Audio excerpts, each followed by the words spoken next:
এই দেশে একজন বিজ্ঞানী আছে যার নাম পৃথিবীতে অলমোস্ট প্রতি মুহূর্তে উচ্চারিত হয়। আমি যদি জিজ্ঞাসা করি আমাদের ছেলে মেয়েদেরকে যে বলো তো সেই বিজ্ঞানীর নাম কি, বলতে পারবে না, অনেকেই বলতে পারবে না। ওনার নাম এস.এন. বোস। তো এই আমার স্বপ্ন ছিল, সেই স্বপ্ন বাস্তবায়িত হচ্ছে। এবং এটা শুধু আমার স্বপ্ন না, এটা অ্যাকচুয়ালিতে এই স্বপ্ন দেখেছিলেন বঙ্গবন্ধু। নিউক্লিয়ার অলরেডি বাংলাদেশ কিন্তু নিউক্লিয়ার ম্যাপে, ওয়ার্ল্ডের নিউক্লিয়ার ম্যাপে চলে আসছে। টার্নিং টকস বাংলাদেশ, অনুপ্রেরণার গল্প। আমি অধ্যাপক ডক্টর শফিকুল ইসলাম ভূঁইয়া। আমি বাংলাদেশ পরমাণু শক্তি কমিশনের ফরমার চেয়ারম্যান এবং king Abdul Aziz university Jeddah nuclear ইঞ্জিনিয়ারিংয়ের প্রাক্তন প্রফেসর। বর্তমানে আমি ঢাকা বিশ্ববিদ্যালয়ের পদার্থবিজ্ঞান বিভাগে খণ্ডকালীন অধ্যাপক হিসাবে শিক্ষকতা করছি। আমার জীবনের গল্পটা বলবো, সেই শুরুটা কিন্তু সেই গ্রামেই। সেই আমার গ্রামের বাড়িতে, আমাদের বাড়ির পাশেই স্কুল ছিল। সেই স্কুলে খুব একটা যেতে আমি খুব পছন্দ করতাম না, স্কুলে যেতাম না, প্রায় পালিয়ে বেড়াতাম। তো যাই হোক, এনিহাও আমি প্রথম শ্রেণী, দ্বিতীয়, তৃতীয় শ্রেণী পর্যন্ত লেখাপড়াটা খুব একটা কিছু বুঝতেই পারে নাই। চতুর্থ শ্রেণীতে ওঠে মোটামুটি কিছুটা একটু বুঝতে পারলাম যে হ্যাঁ, লেখাপড়া এরকম স্কুলের একটা বাধা ধরা গণ্ডির মধ্যে লেখাপড়া করতে হবে। তারপর মাঝে মধ্যেই ঢাকা চলে আসতাম। সে আমাদের গ্রামের বাড়ি হচ্ছে দুলালপুর, কুমিল্লা জেলার ব্রাহ্মণপাড়া থানার। তো আমার বড় ভাই এবং বড় বোনরা ঢাকায় ছিল, প্রায়ই ঢাকা চলে আসতাম স্কুল ফাঁকি দিয়ে। তো ক্লাস 5-এ যখন উঠি তখন আমি ঢাকাতে চলে আসি। ঢাকাতে তখন ছিলাম, তখন আমাদের প্রাইমারি স্কুলের যিনি প্রধান শিক্ষক ছিলেন উনি একটা চিঠি লিখেন যে শফিককে তাড়াতাড়ি ঢাকা বাড়িতে পাঠাও, তাকে দিয়ে আমরা বৃত্তি পরীক্ষা দেওয়াবো। তখন ক্লাস 5-এ বৃত্তি পরীক্ষা দেওয়া হতো। তো তারপরে তো আমাকে সেই দরে বেঁধে নিয়ে গিয়ে বৃত্তি পরীক্ষা দেওয়া হলো এবং সারপ্রাইজিংলি আমি খুব ভালো করলাম বৃত্তি পরীক্ষায়। ওই স্কুল থেকে কোনো দিন কেউ বৃত্তি পায়নি, আমি বৃত্তি পেলাম এবং মোটামুটি আমার একটা ভালো পজিশান হচ্ছিলো উপরের দিকে। তো সেই থেকে বুঝতে পারলাম যে না, আমি তো মোটামুটি মনে হচ্ছে যে ভালো ছাত্রই হব বা ভালো লেখাপড়া করলে পরে ভালোই হবে। তখন লেখাপড়া আরেকটু মনোযোগী হলাম এবং আমাদের গ্রামেই একটা হাই স্কুল ছিল, এটার পাশেই আমাদের এই হাই স্কুল। তো সেখানে তখন সবাই বলল যে না, এখানেই তাকে পড়তে হবে, কারণ আমি ঢাকা আসতে তখন আমার ভাইরা চাচ্ছিল আমি ঢাকা চলে আসি। তো সেখানে ক্লাস 8ম শ্রেণী পর্যন্ত পড়ি এবং তখন আবার বৃত্তি পরীক্ষা 8ম শ্রেণীতে, এবং সেই 8ম শ্রেণীতেও বৃত্তি পরীক্ষায় মোটামুটি বেশ ভালো রেজাল্ট করেই বৃত্তি পেলাম। তারপরে সবাই মিলে সিদ্ধান্ত হলো যে না, আর তাকে গ্রামে রাখা যাবে না, তাকে ঢাকা নিয়ে যেতে হবে। তারপরে ঢাকায় এসে আমরা তখন সেন্ট্রাল গভর্নমেন্ট হাই স্কুল ছিল, ইস্ট পাকিস্তানের সেন্ট্রাল গভর্নমেন্ট স্কুল একটাই ছিল, and that was the and best school in east Pakistan. এবং এদেশের যারা সেরা ছাত্রটাত্র সবাই ওখানে ছিল, সবাই মোরলেস ওই স্কুলের যে মোটামুটি সবই ফার্স্ট ডিভিশন পেতো বলা যেতে পারে। তো সেখানে এসে আমি ভর্তি পরীক্ষা দিলাম এবং ভর্তি পরীক্ষায় আলহামদুলিল্লাহ আমি প্রথম হয়ে গেলাম এবং সেই সুবাদে সেন্ট্রাল গভর্নমেন্ট স্কুলে ভর্তির সৌভাগ্য হলো। তো সৌভাগ্য হওয়ার পর সেখানে দেখলাম যে স্কুলের পরিবেশ এবং স্কুলের যারা আমার সহপাঠী সবাই একটু ভিন্ন প্রকৃতির, কারণ হচ্ছে সবাই মোটামুটি ভালো ফ্যামিলির এবং সবারই ব্যাকগ্রাউন্ড অত্যন্ত ভালো। এবং সেই স্কুলের যে প্রথম যে ছিল ফার্স্ট বয় ছিল, তার সাথে আমার খুব বন্ধুত্ব হয়ে যায়, ইকবাল। তো সেই বন্ধুত্বের সুবাদে আমরা একটা বেশ গ্রুপ করে ফেলি, কয়েকজন যারা ভালো ছাত্র ছিল তারা মিলে, এবং স্কুলের নানা কর্মকাণ্ডে আমরা বেশ সক্রিয় ভূমিকা রাখি। তারপরে সেখান থেকে ইন্টারমিডিয়েট মেট্রিক পরীক্ষা মোটামুটি আলহামদুলিল্লাহ ভালোই হলো। তারপরে ঢাকা কলেজ, তখনকার দিনে Dhaka college was the best college, এবং তখন জালালউদ্দিন ছিলেন ঢাকা কলেজের প্রিন্সিপাল। উনি নিজে ইন্টারভিউ নিতেন এবং হি ওয়াজ ভেরি পাওয়ারফুল ম্যান, এবং ভেরি পাওয়ারফুল এবং মানে লিজেন্ডারি অধ্যাপক বাংলাদেশের। উনি জিল্লুর রহমান সাহেবের শ্বশুর ছিলেন, জালালউদ্দিন। তো উনি ইন্টারভিউ নিলেন এবং আলহামদুলিল্লাহ ওখানে ভর্তি হলাম। ভর্তি হওয়ার পর দেখলাম যে সারা বাংলাদেশের যারা সবচেয়ে ভালো ছেলে মেয়ে, তারা মেয়ে না, সবচেয়ে ভালো ছেলেরাই ওখানে আসা, প্রত্যেক বোর্ডের ফার্স্ট বয়, স্ট্যান্ড করা ছেলেরা সবাই ওখানে। আমি অবশ্য এত ভালো ছিলাম না, বাট এনিওয়ে সেই সুবাদে অনেক ভালো ছেলে মেয়েদের এবং ওখানকার শিক্ষকরা সবাই খুব ওয়েল কোয়ালিফাইড। যেমন আব্দুল আবু সাইদ, শওকত ওসমান, ওনারা আমার শিক্ষক ছিলেন। প্রফেসর জালালউদ্দিন আমাদেরকে ইংরেজি পড়াতেন, মানে উনি যখন ক্লাসে যেতেন এবং ইংরেজি পড়াতেন দেখে কোনোদিন মনে হতো না যে উনি বাঙালির ছেলে, এত সুন্দর ইংরেজি বলতেন যে আমি তো সিএসপির ইংরেজির কোশ্চেন করি, সুতরাং তোমরা আমাকে সেইভাবেই ট্রিট করো। তারপরে সেখান থেকে পড়তে তখন একটু জ্ঞান হলো, তখন বুঝতে পারলাম যখন আমি সেন্ট্রাল গভর্নমেন্ট স্কুলে পড়ি তখন আমরা একবার ঢাকাতে, তখন অ্যাটমিক এনার্জি সেন্টার ঢাকা 1962-তে বা তার 60-র দিকে হয়েছিল। তো সেখানের পাশ দিয়ে হেঁটে যেতাম, দেখে ওই বিল্ডিংটা এত সুন্দর ছিল, that was the most beautiful building in Dhaka probably at that time. তো আর সেখানকার সব কিছু দেখেই মনে হতো যেন এটা বাংলাদেশের অংশ না। তখন মনে হলো যে এখানে চাকরি পাওয়ার জন্য কী করতে হয়, যে এখানে চাকরি পাওয়ার জন্য ফিজিক্স পড়তে হয়, তাইলে পরে নিউক্লিয়ার সায়েন্টিস্ট হওয়া যাবে, নিউক্লিয়ার সায়েন্টিস্ট হওয়া লাগবে। তারপর থেকেই জীবনের এটা মানে ফোকাসটা চলে আসলো যে আমাকে ফিজিসিস্ট হতে হবে, ফিজিক্স পড়তে হবে। তারপরে সেই ঢাকা বিশ্ববিদ্যালয়ের কার্জন হল দেখে তো naturally I was so much impressed যে না, কার্জন হলেই পড়তে হবে। আমি অবশ্য বুয়েটেও ইন্টারভিউ দিয়েছিলাম এবং সেখানে চান্স পেয়েছিলাম। তখন প্রফেসর ইন্নাস আলী ঢাকা বিশ্ববিদ্যালয়ের পদার্থবিজ্ঞানের ছিলেন, চেয়ারম্যান ছিলেন। তো উনি ইন্টারভিউ নেন। তো ইন্টারভিউতে উনি আমাকে জিজ্ঞাসা করেন, তুমি তো এখানে ভর্তি হবে না, তুমি আমার রেজাল্ট দেখে ঠিক তুমি তো সেই বুয়েটে চলে যাবো, এখানে একটা সিট নষ্ট করার জন্য আসছো। আমি বললাম না স্যার, আমি পদার্থবিজ্ঞান পড়বো, ফিজিক্সই পড়বো স্যার, আন্ডার এনি সার্কামস্টেন্সেস।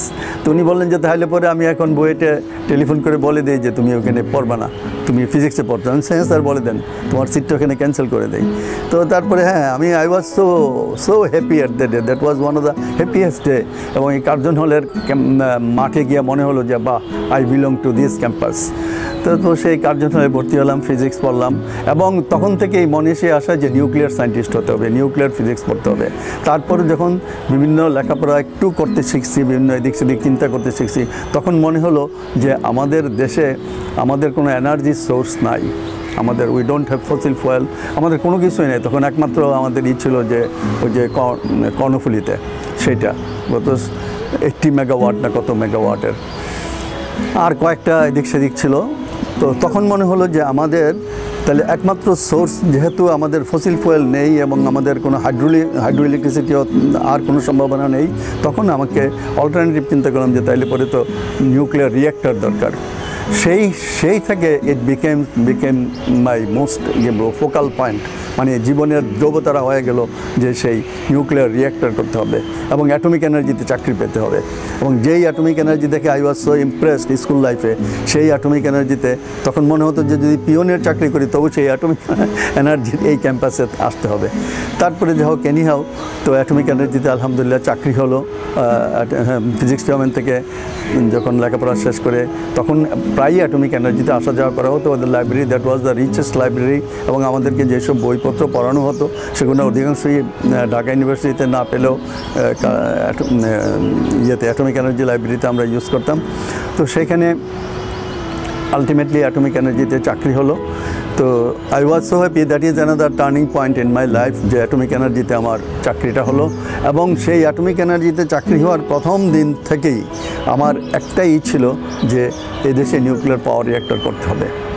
তো সে আমার যে প্রথম প্রজেক্ট ছিল, তখন আমরা একবার কক্সবাজার গিয়েছিলাম। তো সেখানে অ্যাটমিক এনার্জি কমিশনের একটা বিচ স্যান্ড এক্সপ্লোরেশন সেন্টার ছিল। তো সেখানে দেখলাম যে প্রচুর পরিমাণ ইলমেনাইট অ্যান্ড ম্যাগনেটাইট স্যান্ড পড়ে আছে। তো জিজ্ঞাসা করলাম যে এগুলো কেন, বলে যে এগুলো দিস কামস আউট এজ টেইলিংস, এবং এখানে পড়ে আছে সি বিচ থেকে আমরা যে আরও অন্যান্য কিছু খুব দামি আছে, মিনারেলস আছে, সেগুলো আমরা এক্সট্রাক্ট করি আর এগুলো টেইলিংস হিসাবে থাকে। তখন আমি চিন্তা করলাম যে এগুলো দিয়া কী করা যায়। তারপরে অ্যাটমিক এনার্জিতে জয়েন করার পর that was my first project, যে এই ইলমেনাইট আর ম্যাগনেটাইট এটা দিয়া আমরা মানে কী করতে পারি, এটা দিয়ে সুন্দর কংক্রিট তৈরি করা যেতে পারে, যেটা it will be heavier and মানে much better then as a shielding material for the nuclear reactor. তারপর আমরা নিউক্লিয়ার রিয়েক্টর কেনার কথা হলো। নিউক্লিয়ার রিয়েক্টর মানে রিসার্চ রিয়েক্টর, এবং সেটা আমেরিকার জেনারেল অ্যাটম থেকে আমরা নিউক্লিয়ার রিয়েক্টর কেনার জন্য সব যখন আমাদের মিটিং হচ্ছে, I was at that time the youngest scientific officer to attend this meeting. তবে আমার সাহসও হচ্ছিল না, কারণ ডক্টর আনোয়ার হোসেন, ডক্টর আমাদের সব সিনিয়র লোকেরা ওইখানে, তাদের সামনে কথা বলার মতো সাহস আমার ছিল না।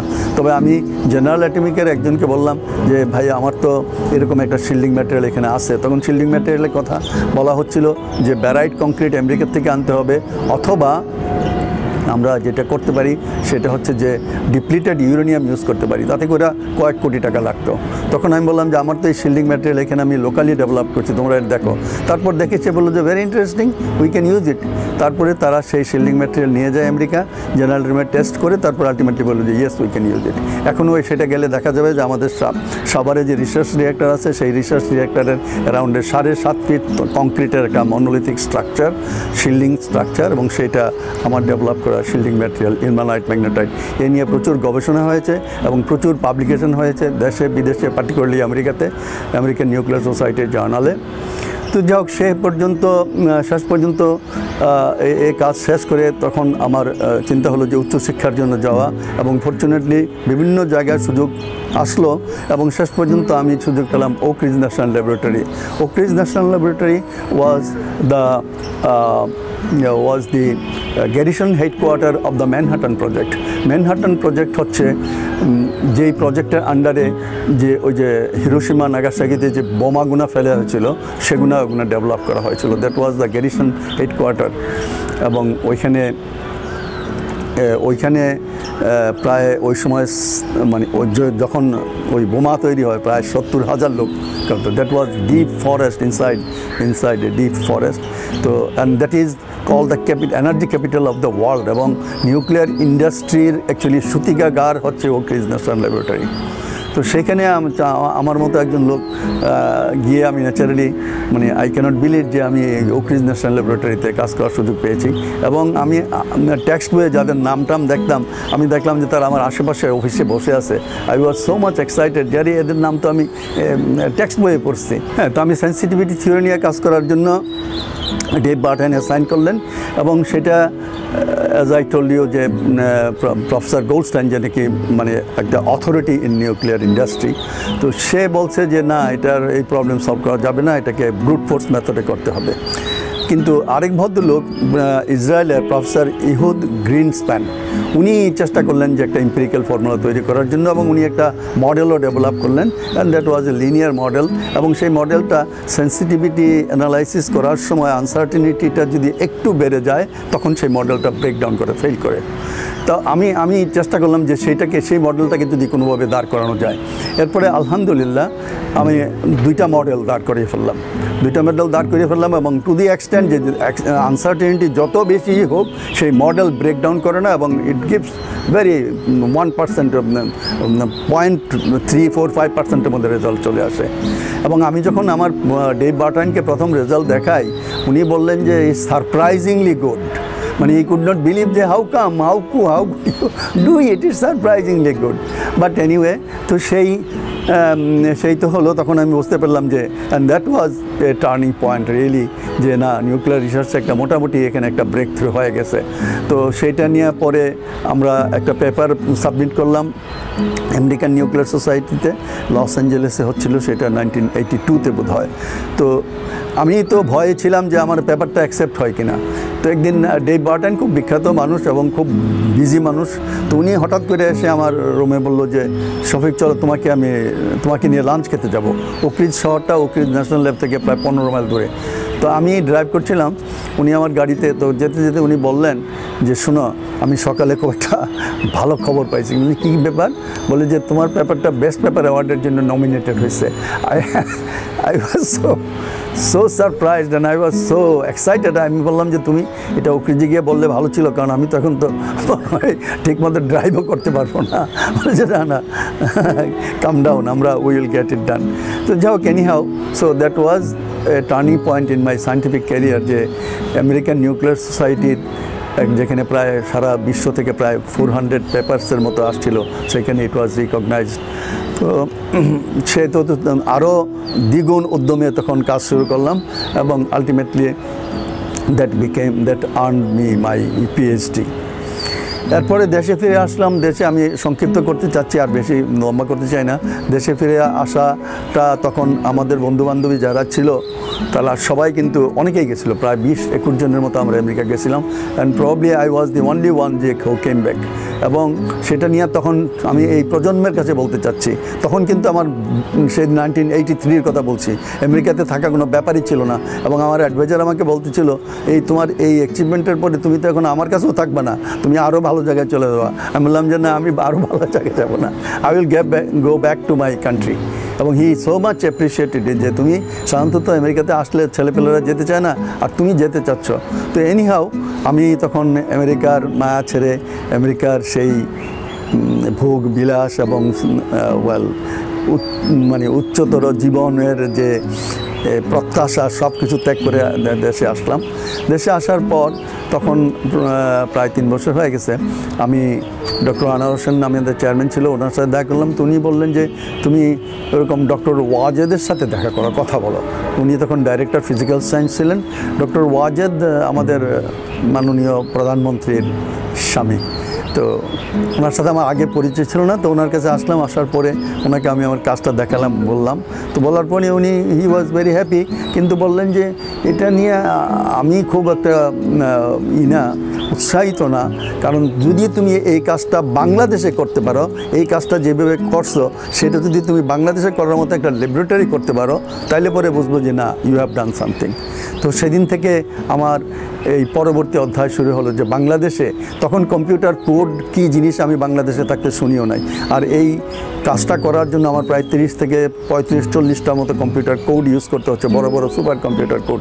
এবং অত বড় কম্পিউটার কোড চালাবার মতো কম্পিউটার আমাদের ছিল না। বাই দিস টাইম আমরা একটা মেইন ফ্রেম কিনা, একটা বড় কম্পিউটার কেনা হলো। তো সেইখানে সেটাকে ওই কম্পিউটার কোডগুলো ইনস্টল করা এবং সেগুলোকে চালু করা, it was very tough, it was very মানে আনথিঙ্কেবল। যাও এনিহাউ আমার সাথে এবং আমাদের যারা কম্পিউটারে যারা ছিলেন তাদের সাথে ডক্টর কায়কোবাদ ছিল তখন ইঞ্জিনিয়ারিং ইউনিভার্সিটির বুয়েট আমাদের এখানে, আরও অনেকে যারা, তাদের সাহায্যে আমরা কম্পিউটার কোড কয়েকটা ইনস্টল করি।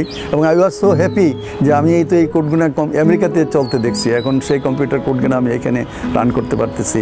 আমি এই তাহলে পরে আমার যে ছেলেমেয়েরা আছে, আমাদের যে পরবর্তী বা আমার যারা সহকর্মী আছে, তারা এখন আমেরিকাতে, আর এখানে বসে আমেরিকাতে যে কাজটা করে আসছি আমি সেই কাজটা করতে পারবে।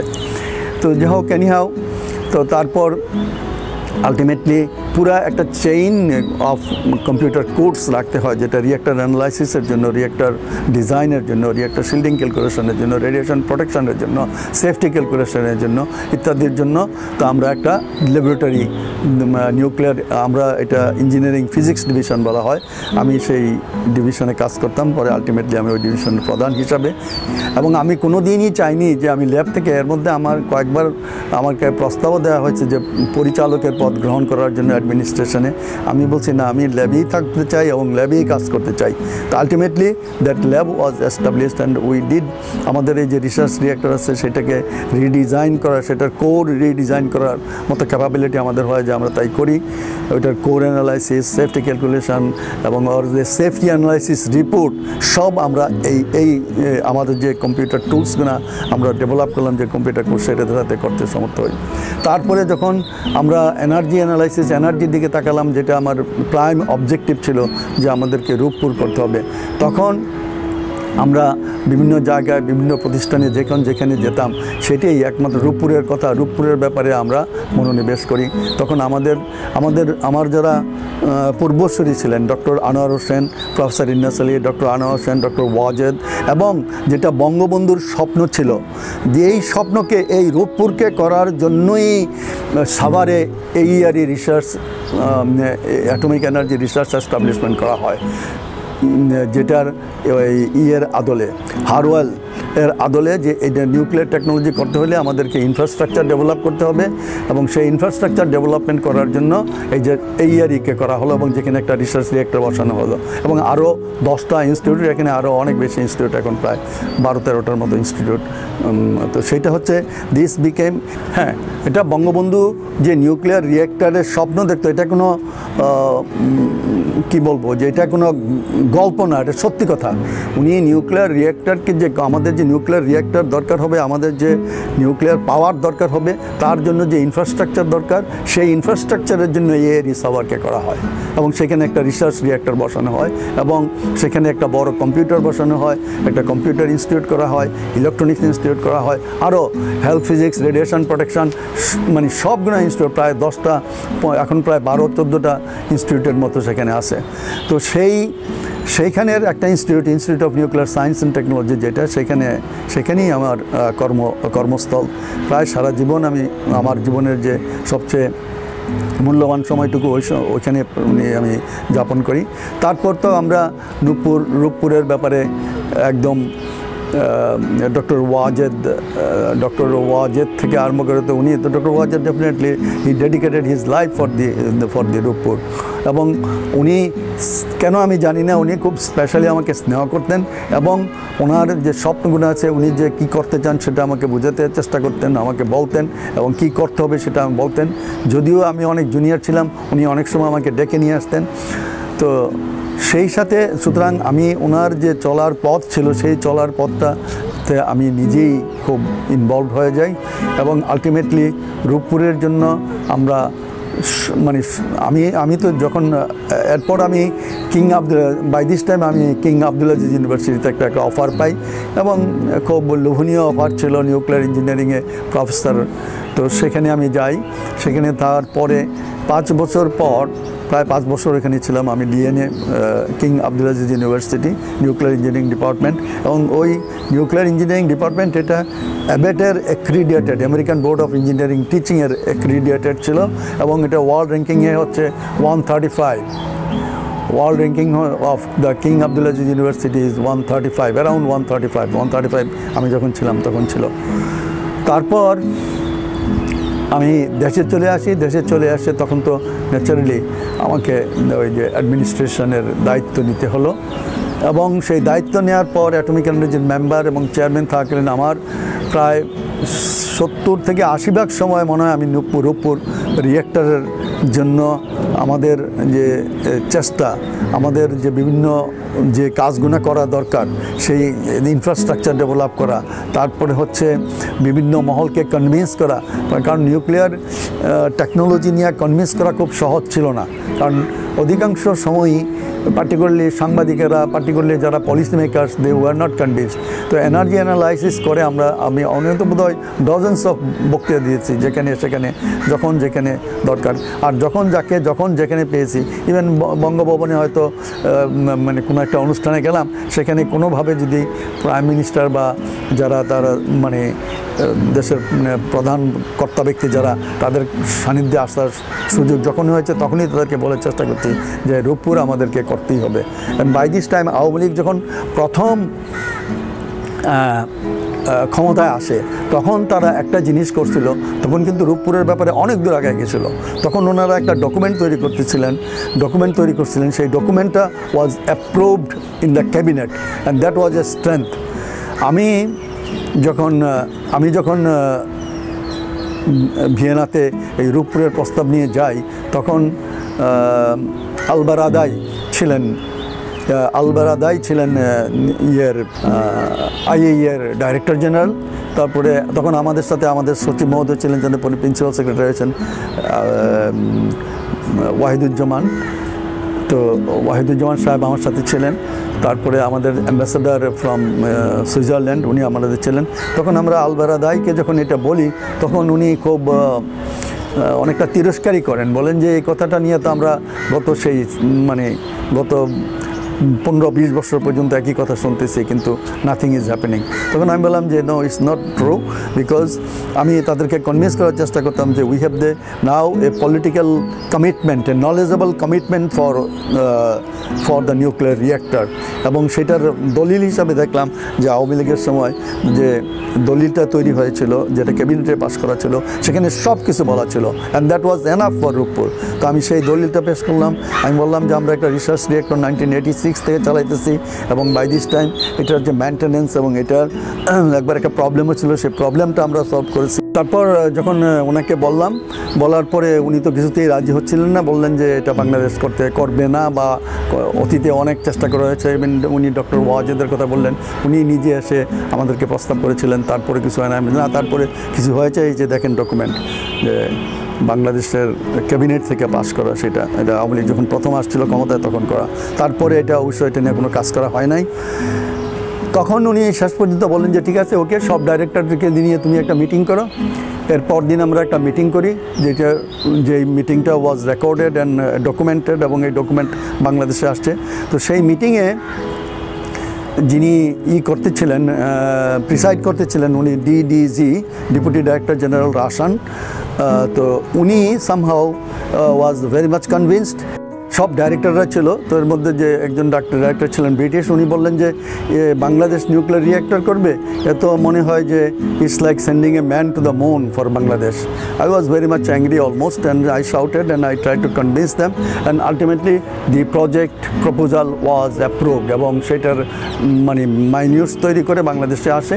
এবং সেই থেকে আমরা পরবর্তী যে ধাপগুলো কী করতে হবে, তারপর তো অনেক মিশনস আছে। তারপরে আমাদের নিউক্লিয়ার রেগুলেটরি নিউক্লিয়ার ল সেটা করা দরকার ছিল, সেটা করার জন্য প্রয়োজনীয় ব্যবস্থা গ্রহণ করা হলো।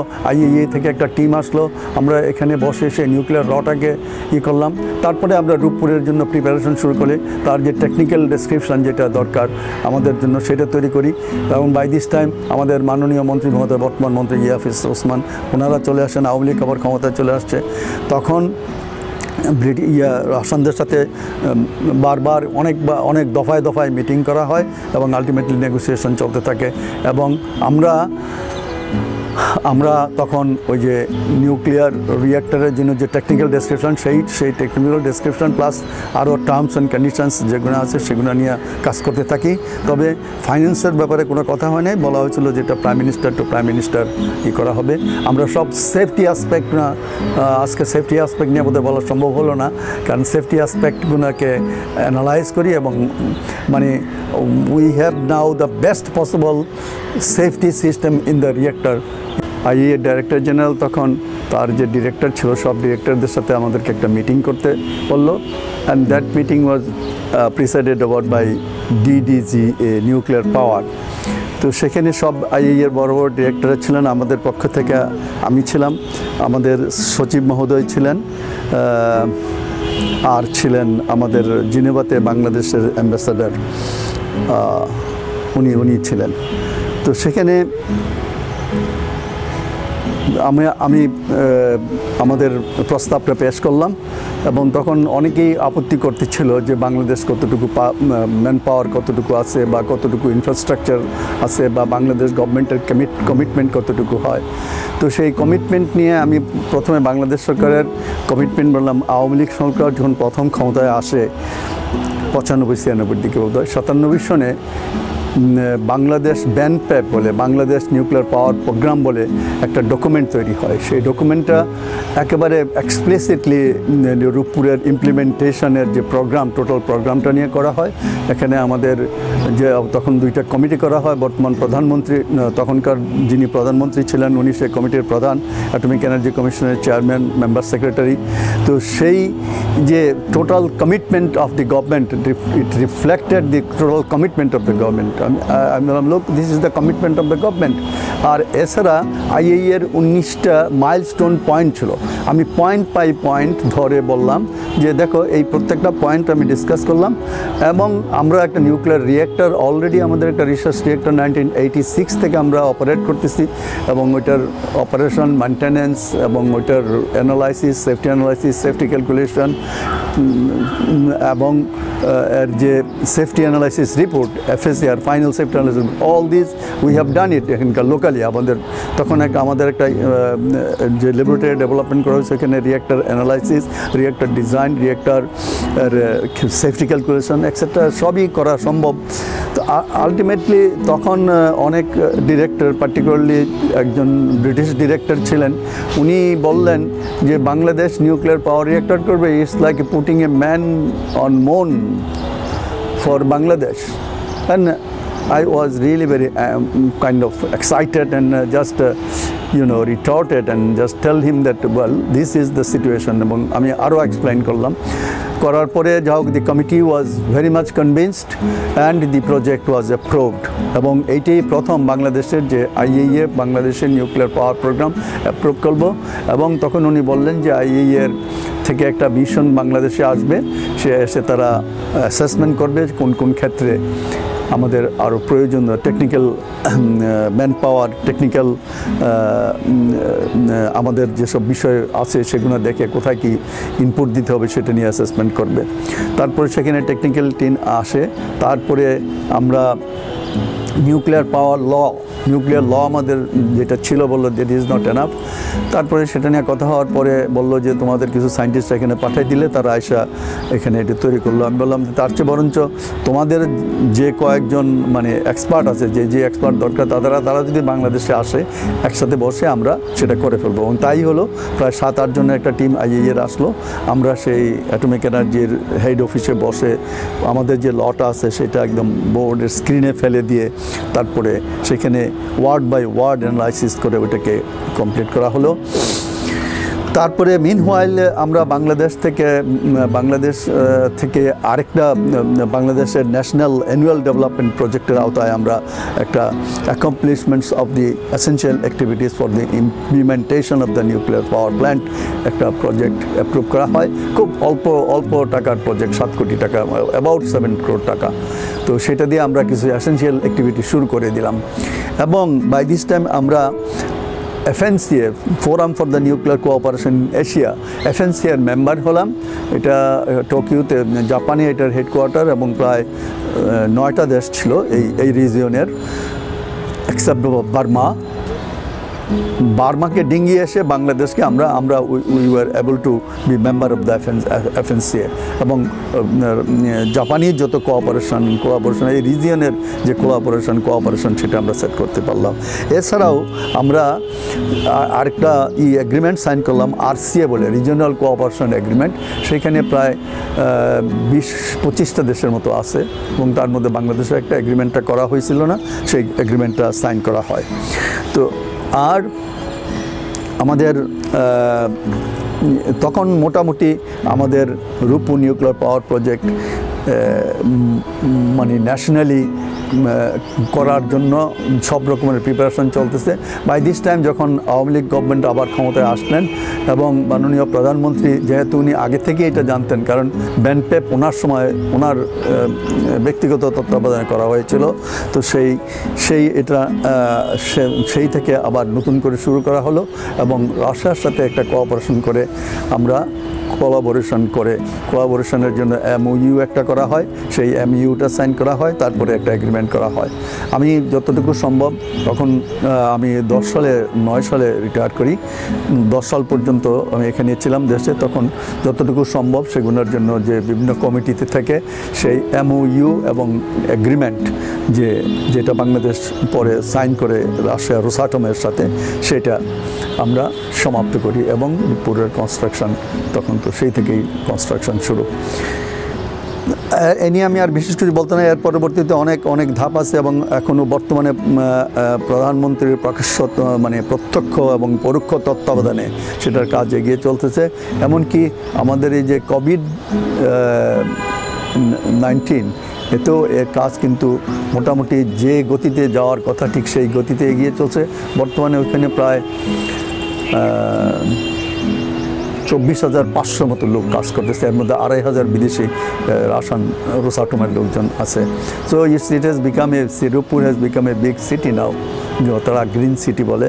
তো কাজ এগিয়ে চলছে। হোপফুলি আমরা 23 বা 24 সালের দিকে ইনশাল্লাহ নিউক্লিয়ার পাওয়ার গ্রিডে যুক্ত করতে পারবে বলে আমাদের যারা এটা পরিচালনা করছেন তাদের বক্তব্য অনুযায়ী এবং মাননীয় মন্ত্রী মহোদয় এ ব্যাপারে মাঝে মধ্যেই বলে থাকেন যে আমরা যে সময়ের মধ্যে এটা পরিকল্পনা আছে, যে সময়ের মধ্যে সেটা শেষ হওয়ার কথা, সেই সময়ের মধ্যে এটা শেষ হয়ে যাবে হয়তো ইনশাল্লাহ। তো এই গেল রূপপুরের কথা। তো আমি যে কথাটা বলতে চাচ্ছিলাম যে আমার জীবনে এই রূপপুর নিয়েই আমার স্বপ্ন ছিল। রূপপুর নিয়ে আমি যেটা কথা বলছি, সেই central government school, Motijheel central government school থেকে সেই যাতে অ্যাটমিক এনার্জির, তখন আমার ফোকাসে চলে আসে যে অ্যাটমিক এনার্জির চাকরি করতে হবে, তাহলে পরে ফিজিক্স পড়তে হবে, ফিজিক্স ডিপার্টমেন্ট, কার্জন হল।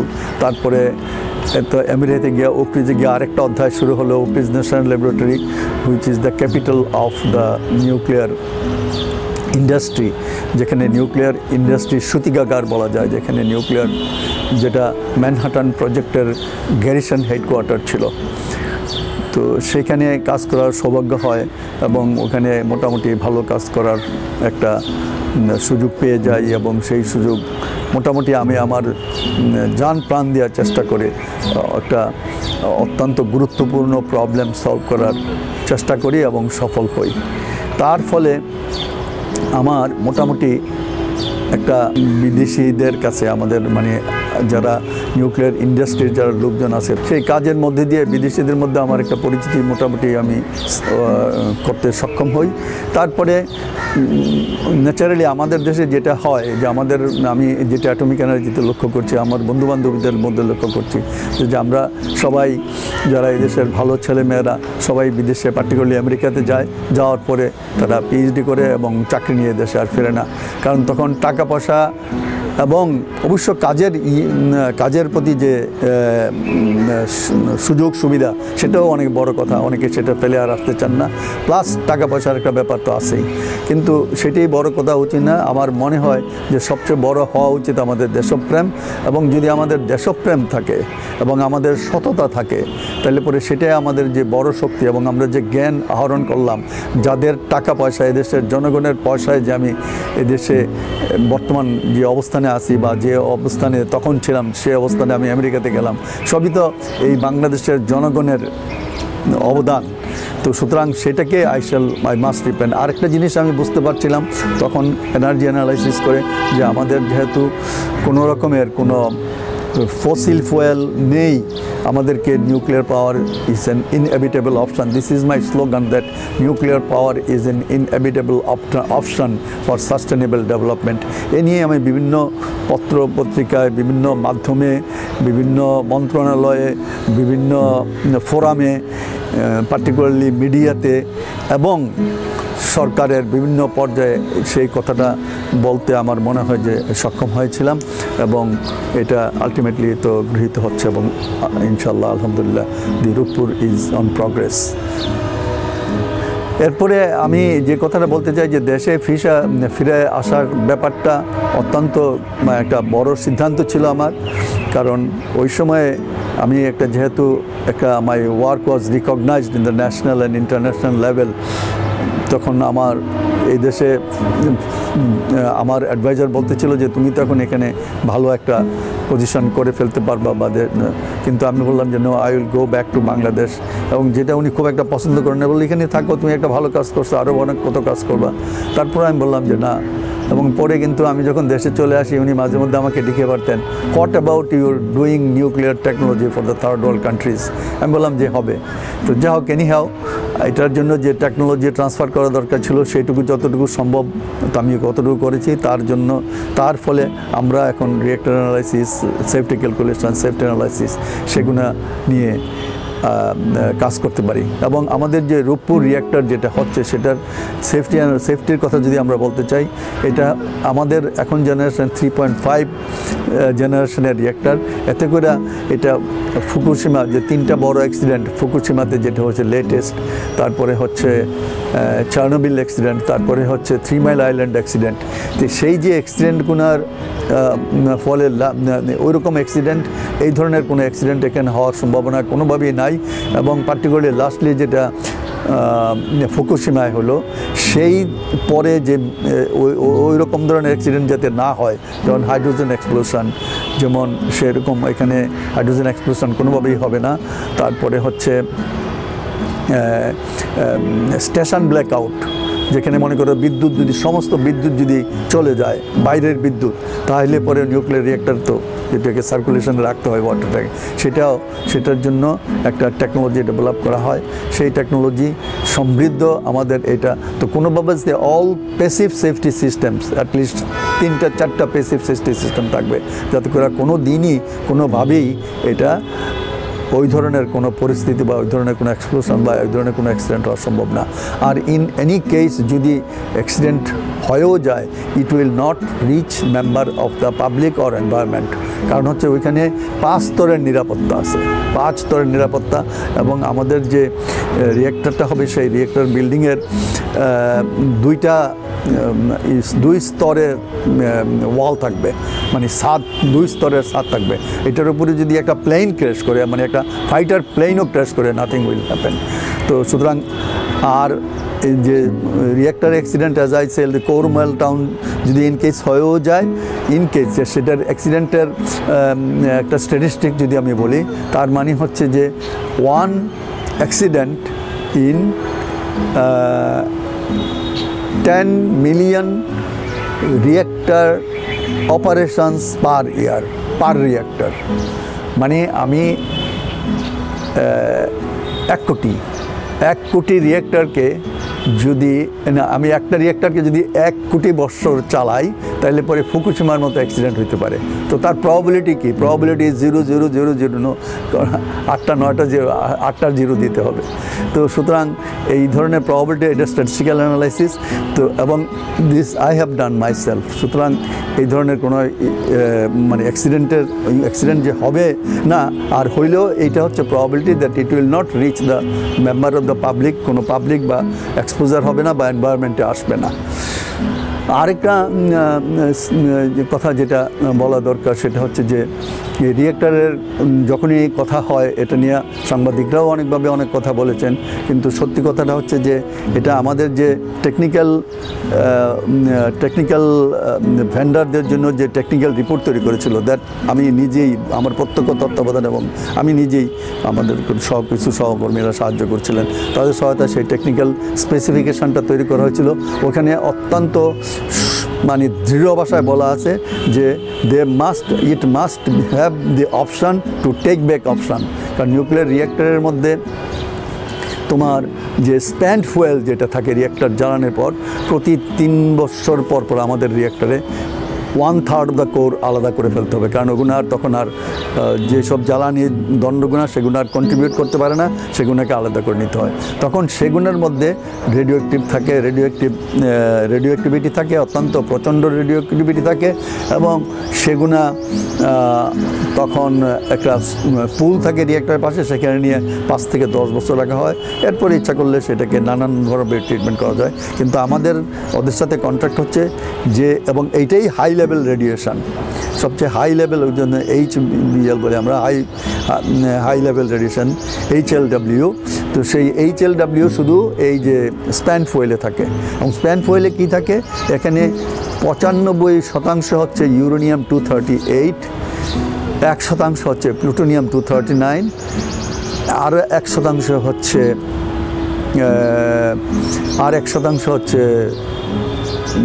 ইউরেনিয়াম 235 যেটা ফিশনেবল ম্যাটেরিয়াল, আর 3% হচ্ছে ফিশন প্রোডাক্ট যেটা হাইলি রেডিওঅ্যাক্টিভ।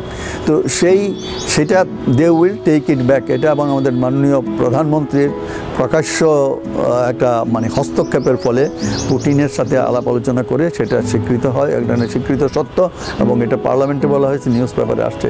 এটাই অনেকে বিশ্বাস করতে চাচ্ছিল না, but our honourable prime minister has made it possible that they will take it back the spent fuel, যেটা সাধারণত যেটা নিয়ে সবাই খুব অরি যে আমাদের কী হবে, সুতরাং দে উইল টেক ইট। এবং না নিয়ে নেওয়ার কোনো কারণও নয়, কারণ ওইটাতে U-238 আছে। U-238 আমাদের এখানে বলে রাখা ভালো যে ইউরেনিয়ামের দুইটা আইসোটোপ আছে, U-238 অ্যান্ড U-235। U-235টা হচ্ছে যেটা আমাদের যে রিয়েক্টরের যে ফিশন হয় সেটা U-235 এর বিক্রিয়ার ফলে হয়, এবং সেটা ন্যাচারালি যেটাতে ন্যাচারের মধ্যে যে ইউরেনিয়াম পাওয়া যায় তাটা হচ্ছে 0.07%, আর আমাদের দরকার 3 to 5%, যেই জন্য এনরিচমেন্ট করা হয়। আর বাকিটা হচ্ছে U-238, এবং অ্যাজ আই সেড যে U-238 ওখানে প্রায় U-238 থাকে 95%। সেই U-238টাও ফিশনেবল, এবং ওটা দিয়েও রিঅ্যাক্টর তৈরি করা যায়, কিন্তু সেটা হচ্ছে ফার্স্ট স্পেকট্রাম রিঅ্যাক্টর, এবং Russia already fast spectrum reactor মানে অপারেশন করতেছে, এবং আরও 2টা কনস্ট্রাকশনে আছে, আন্ডার কনস্ট্রাকশন আছে ইন রাশিয়া, অ্যান্ড অ্যানাদার 2টা আছে China with the help of the Russian.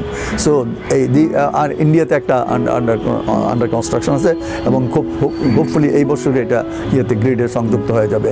তো সেই U-230 ওই যখন ফার্স্ট রিঅ্যাক্টর চলে আসবে তো U-238টাই ফুয়েল হয়ে যাবে, তার মানে স্প্যান্ড ফুয়েলের 95%ই ফুয়েল হয়ে যাবে। সো এরা তো এটা না নেওয়ার কোনো কারণ নেই। আর তাছাড়া ওরা রিপ্রসেস করলে U-238 আলাদা করা যায়। যাও নিয়ে ওইগুলো আরও অনেক টেকনিক্যাল ডিটেলসের ব্যাপার আছে, আমরা টেকনিক্যাল নিয়ে আলোচনা করতে পারি। তো বর্তমানে কাজ এগিয়ে চলছে, এবং আমার বিশ্বাস ইনশাল্লাহ যে সময়ে এটা শেষ হওয়ার কথা সেই সময়ের মধ্যে এই কাজটা শেষ হয়ে যাবে, এবং আমরা বিদ্যুৎ পাবো। নিউক্লিয়ার অলরেডি বাংলাদেশ কিন্তু নিউক্লিয়ার ম্যাপে, ওয়ার্ল্ডের নিউক্লিয়ার ম্যাপে চলে আসছে। তো এই আমার স্বপ্ন ছিল, সেই স্বপ্ন বাস্তবায়িত হচ্ছে, এবং এটা শুধু আমার স্বপ্ন না, এটা অ্যাকচুয়ালি তো এই স্বপ্ন দেখেছিলেন বঙ্গবন্ধু, যার জন্য উনি সাভারে একটা বিরাট রিসার্চ কমপ্লেক্স করছেন, একটা মানে বিজ্ঞান নগরীর মতো করে ফেলছেন, একটা পুরা কয়েকটা গ্রাম নিয়ে ওইখানে প্রায় 10-12টা ইনস্টিটিউট আছে। তো তারপরে এই জাতির স্বপ্ন ছিল, তারপরে আমাদের মাননীয় প্রধানমন্ত্রী যিনি আমাদের জাতির পিতা বঙ্গবন্ধুর স্বপ্নকে বাস্তবায়ন করছেন, আরও অনেক স্বপ্নের মতো পুরো বাস্তবায়িত হচ্ছে। তারপর এখন আমার যে কথাটা আমি বলতে চাচ্ছিলাম যে এই প্রজন্মের ছেলে মেয়েদের কাছে, আমার প্রজন্ম, এখন বর্তমান প্রজন্মের ছেলেমেয়েরাই এখানে কাজ করতেছে, তার পরবর্তী প্রজন্মের ছেলেমেয়েরা আসবে, আমাদের প্রচুর লোক দরকার হবে, প্লাস একটা নিউক্লিয়ার রিঅ্যাক্টর অপারেশন করতে আমাদের কোয়ালিফাইড একটা 1000 মেগাওয়াট, আমাদের যে রিঅ্যাক্টরগুলো হচ্ছে সেগুলো 1200 মেগাওয়াটের, 2টা হবে 2400 মেগাওয়াট। তো একটাতে প্রায় সায়েন্টিস্ট ইঞ্জিনিয়ার মিলেই 500-700-র মতো লাগবে একটাতে, আর অন্যান্য লোকজন মিলে অনেক লোকের দরকার হবে। সেই লোকের যোগান দেওয়া সম্ভব, এবং অলরেডি এটার জন্য ট্রেনিং প্রোগ্রাম চলতেছে, রাশিয়ার সাথে ইন্ডিয়ার সাথে আমাদের কোলাবোরেশন প্রোগ্রাম আছে, সেই প্রোগ্রামগুলো চলতেছে। তো আমাদের যেটা প্রধান সমস্যা যে এই দেশের ছেলেমেয়েরা একটু লেখাপড়া ভালো করে উন্নত বিশ্বে চলে যায় এবং তারা ফেরত আসে না, আসার কোনো কারণ নেই। আমার মনে হয় যে টাকা পয়সার চিন্তা হচ্ছে সবচেয়ে বড় কথা হচ্ছে তোমার সততা, তোমার একাগ্রতা, তোমার নিষ্ঠা এবং তোমার দেশপ্রেম। যদি দেশপ্রেম থাকে, সততা থাকে, তাহলে পরে যে কোনো বাধা অতিক্রম করা সক্ষম। এবং এই অবস্থাতেও টাকা পয়সার ব্যাপারটা চিন্তা করতে হয় না। টাকা পয়সা মোটামুটি চলার মতো টাকাই তো আমরা চাই। আমরা একটা মোটামুটি সহজ সরল জীবন যাপন করার জন্য যেটুকু টাকা পয়সা, এটা এই পথেও করা যায়। আমি নিজে করেছি, আমি তার নিজস্ব প্রমাণ। আমি IAEA-তে কনসালটেন্সি পেয়েছি। আমি সৌদি আরবে আমি যখন অ্যাটমিক এনার্জি থেকে রিটায়ার করার পর ওখানে আমি একজন প্রফেসর, আমাকে 2 জন প্রফেসরের বেতন দেওয়া হতো। তো ওখানে বছরে কোটি টাকার মতো রোজগার করাও খুব কঠিন কাজ ছিল না, কিন্তু আমি আমার শারীরিক অসুস্থতার জন্য আই হ্যাড টু গো। এখানে বলে রাখি যে আমার লিভার ট্রান্সপ্লান্ট করা হয়েছে। এটা অনেকেই হয়তো জানে না যে একটা লিভার ট্রান্সপ্লান্ট করা, আমি এখন যে আমার লিভার মানে কলিজা, যেটা সেই কলিজাটা আমার না, আরেকজনের একটা কলিজা সেখানে সংযোজন করা হয়েছে এবং সেইটা দিয়ে আমি বেঁচে আছি। তো সেই অপারেশনটার জন্য চলে আসতে হয় 4 বছরের মাথায়। তো সুতরাং টাকা পয়সার একটা খুব বড় প্রবলেম হয় না, কারণ আনলেস আমরা তো বিলিয়নিয়ার হইতে চাই না, আমরা একটা সহজ সরল সাধারণ জীবন যাপন করার জন্য যে টাকা পয়সা সেটা সম্ভব। তাছাড়াও আমরা এই অ্যাটমিক এনার্জিতে চাকরি করার সুবাদে আমি তো পৃথিবীর আমার সেই অস্ট্রেলিয়া থেকে আরম্ভ করে এই এশিয়ার যতগুলো দেশ আছে, মানে সাউথ ইস্ট এশিয়ার সবগুলো দেশ, জাপান, তারপরে আরও যেগুলো আছে সেগুলো, তারপরে সেই দিকে দক্ষিণে আর্জেন্টিনা, একদম বারিলিউচে, একদম মালভিনাস, ওরা বলে মালভিনাস মানে ওদের Malvinas, this is our Malvinas, Argentina বলে, এই যে ফকল্যান্ড আইল্যান্ড যেটা একদম সাউথ পোলের কাছে, এটা তো অ্যাকচুয়ালি আর্জেন্টিনার এবং এটার নাম হচ্ছে মালভিনাস। ওরা প্রথমে যখন স্পেসে পাঠায়, I have been there twice, তো ওদের সায়েন্টিস্টরা দে আর সো মাচ মানে attach to this emotionally with this, they call this is our Malvinas. যে প্রথম স্যাটেলাইট আমরা যেটা পাঠাইছি সেটা থেকে প্রথম যে ছবিটা নিচ্ছে সেটা হচ্ছে মালভিনাস, দ্যাট ইজ ফকল্যান্ড আইল্যান্ডের। তো সেখান থেকে শুরু করে ইউরোপের, আমেরিকার কতগুলো দেশ আমি গেছি, আই ডোন্ট রিমেম্বার অলসো।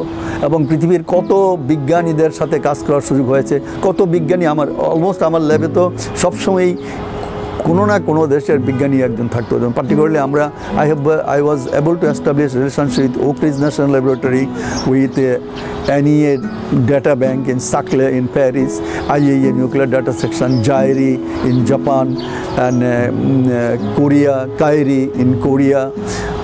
মানে ডেভেলপড অ্যান্ড ডেভেলপিং নেশনস এদের সবার ল্যাবরেটরির সাথে বা বিজ্ঞানীদের সাথে এই যে একটা নেটওয়ার্ক করে তোলা, সেটা করার ফলেই আমাদের যে কনফিডেন্স লেভেল এবং আমরা যে কাজ করতে পারি, আমরা যে তাদের লেভেলে গিয়ে কাজ করতে পারি সেটা এস্টাবলিশ করা হয়েছে।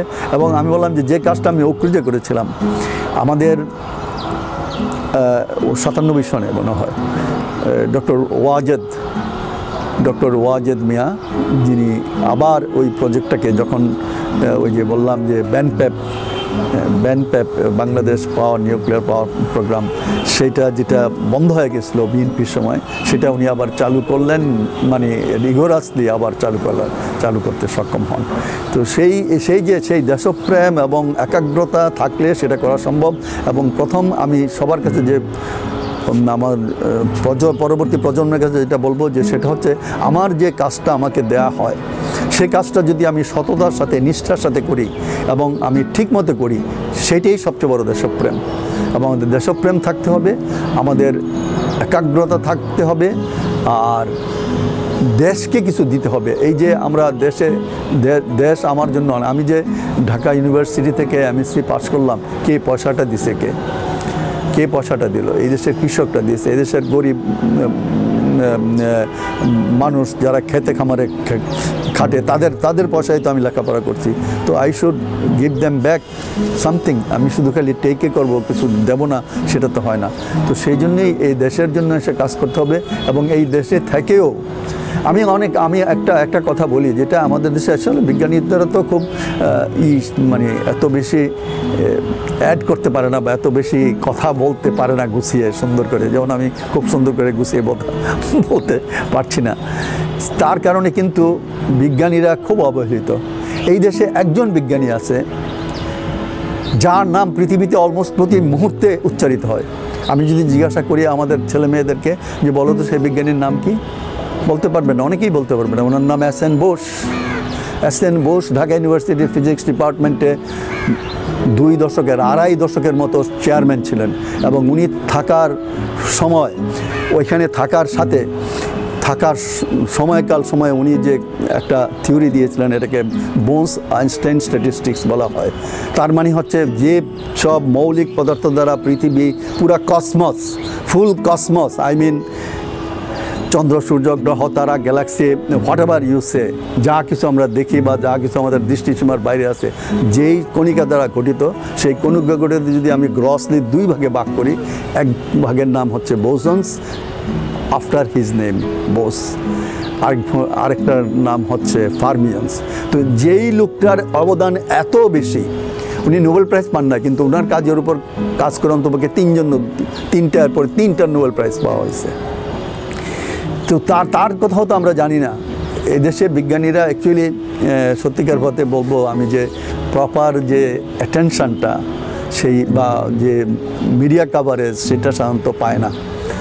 এস.এন. বোসের নাম কয়জনের জানে, অথচ আমাদের এত বড় গর্ব, এটা তো আমাদের টাকার মধ্যে থাকা উচিত। আমি জার্মানিতে দেখছি যে গাউসের যে গাউসেন স্ট্যাটিস্টিক্স, সেই গাউসের ছবি টাকার মধ্যে অঙ্কের টাকার নোটের মধ্যে দেওয়া আছে। আর এখানে Bose Einstein statistic, Bose Einstein condenser, এই সম্পর্কে তো আমাদের স্কুলের ছেলেমেয়েরা পর্যন্ত জানে না, বোসের নামটাই জানে না। এস.এন. বোস আমাদের এত বড়, আমি তো কয়েকবার বলছি যে কার্জন হলের নাম পাল্টাইয়া আমরা বোস হল রাখা উচিত। এই কার্জন হলের সেখানে বসে বোস আইনস্টাইন স্ট্যাটিস্টিক্স, উনি যখন এটা জার্মানিতে পাবলিকেশনের জন্য প্রেরণ করেন, 2 পৃষ্ঠার একটা পাবলিকেশন, সেটা পাবলিশ করা হয় নাই। তারা কিছু বুঝতেই পারে নাই যে এটা কী জিনিস। তারপরে উনি আইনস্টাইনের কাছে সেটা পাঠান, মানে he venture to send it to Einstein. Einstein দেখে তো মানে হতবাক হয়ে গেছে, যে তো বিরাট কাণ্ড হয়ে গেছে। তারপরে আইনস্টাইন এটাকে জার্মানিতে ট্রান্সলেট করে তার নামও সংযুক্ত করে উনি এটাকে ওখানে পাবলিশ করেন, এবং সেই থেকে ওই যে কণাটার নাম হয়, যে কণাটা ওই স্ট্যাটিস্টিক্সটা ফলো করে, সেটাকে বলা হয় বোসন্স।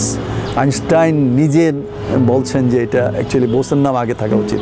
It's call Bose Einstein statistics, Bose Einstein কন্ডেন্সেট।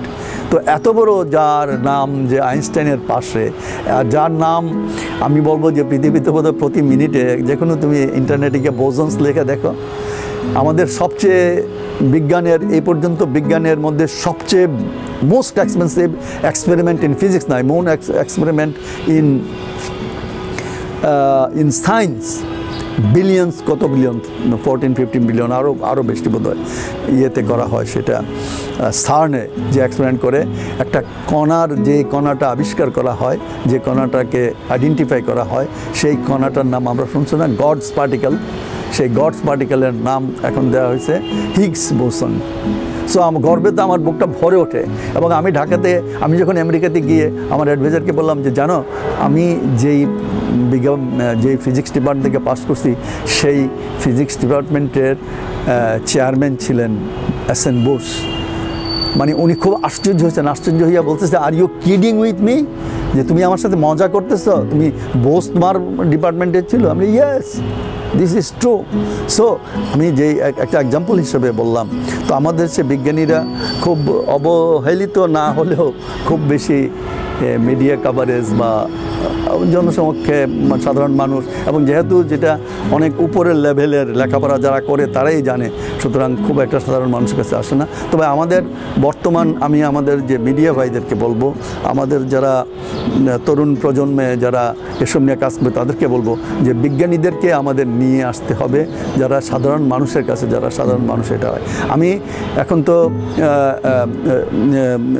সেই যখন king Abdul Aziz University nuclear engineering department professorship ছেড়ে যখন আসতেই হলো আমার স্বাস্থ্যের জন্য, অপারেশনের জন্য, তারপরে প্রায় 2 বছর আমি আর কিছুই করতে পারিনি, অপারেশন করে I was in post operative care.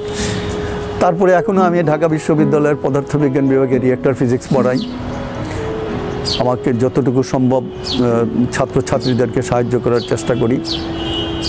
তো সেই কেউ যাতে বসে না থাকে এবং তার যতটুকু জ্ঞান আছে সেই জ্ঞানটাকে ছড়িয়ে দেওয়ার চেষ্টা করে। আমি এখন রূপপুরের সাথে সরাসরি সংযুক্ত না, কিন্তু রোসাটম থেকে প্রায়ই আমাকে যোগাযোগ করা হয় বিভিন্ন ব্যাপারে, এবং আমরা বিভিন্ন ইউনিভার্সিটিতে, যে তোমাদেরকে যেমন বক্তৃতা দিচ্ছি এরকম বক্তৃতা দেওয়ার জন্য প্রায় অনেক ইউনিভার্সিটিতে ইনভাইট করা হয়েছে, গিয়েছি। এমনকি স্কুল লেভেল এবং কি বলবো হাই স্কুল এবং কলেজ লেভেল, ডিস্ট্রিক্ট লেভেল, বিভিন্ন সময়ে ওই যে ডিস্ট্রিক্টে সায়েন্স ফেয়ার হয়, তখন একটা ফাইনালি সব কিছু ডিস্ট্রিক্টে হয়, ওরকম অনুষ্ঠানে আমি গিয়েছি। তো এখানে আমি তাদেরকে বলতে চেষ্টা করছি যে আমাদের বিজ্ঞান মনস্কতা দরকার।